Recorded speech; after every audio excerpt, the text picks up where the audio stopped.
Hello guys, म चाहिँ साथीनासँगै एक्लै रङ्गी चङ्गी भनेर लड्डु बनाउन आँटिरहेको छु।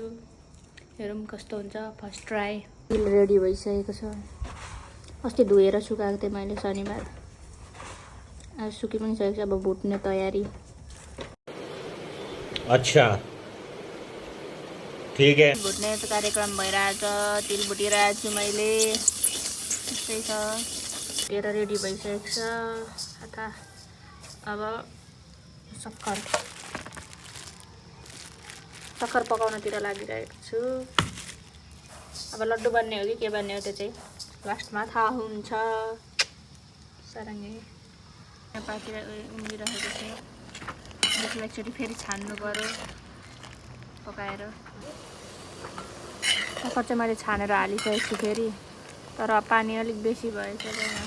यस्तै हुन्छ क्या, खालि यस्तै हुन्छ।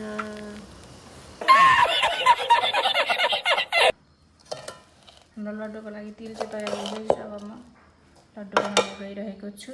यता मेरो लड्डु चाहिँ बटार्ने काम भइरहेको छ।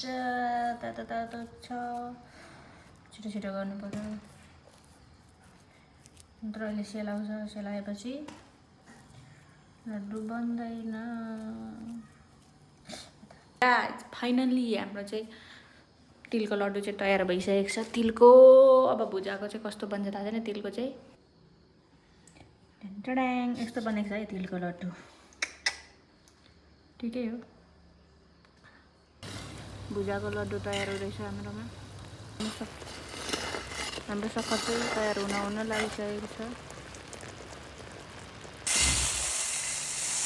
तयार भएको सक्खरमा चाहिँ भुजा हालिसकेको छु मैले। हेलो, भुजाको लड्डु चाहिँ अब बनाउन गइरहेको छु। फर्स्ट ट्राई है, कस्तो हुँदो रहेछ एक्लै बनाएको।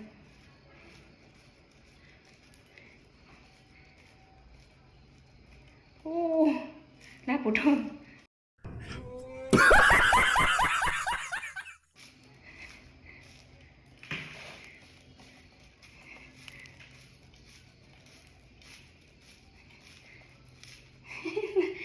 ला फुटो ला।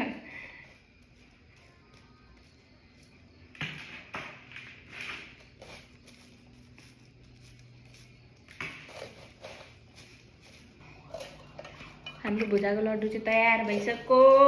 भुजाको लड्डु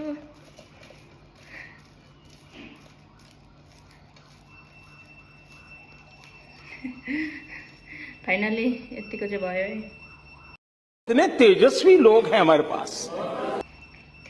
फेरि यता फुटेर पुग्छ लड्डुको यहाँ चरपष्ट छ। फाइनली लड्डुलाई चाहिँ मैले यतिको बनाइसकेको छु। यो चाहिँ फुटेको होइन नि, यो चाहिँ सुक्खा भुजा राखेको। यो नाङ्लोमा चाहिँ अस्ति तिल धोएर सुकाएको थिएँ कि, त्यही भएर यस्तो कालो भएछ। त्यही पनि यो भिडियोमा चाहिँ यस्तो कालो छ। रियलमा पनि त्यति कालो पनि छैन। ला फुट्दैछ। बन्यो लड्डु। लड्डु भयो कि भएन? फुटेन। कस्तो लाग्यो? फाइनल्ली गाइज, फाइनल्ली यो तिलको भुजाको। ओहो, मेरो वास्तवमा मुख मात्र होइन कि हात पनि चल्छ, जाँगर पनि चल्छ।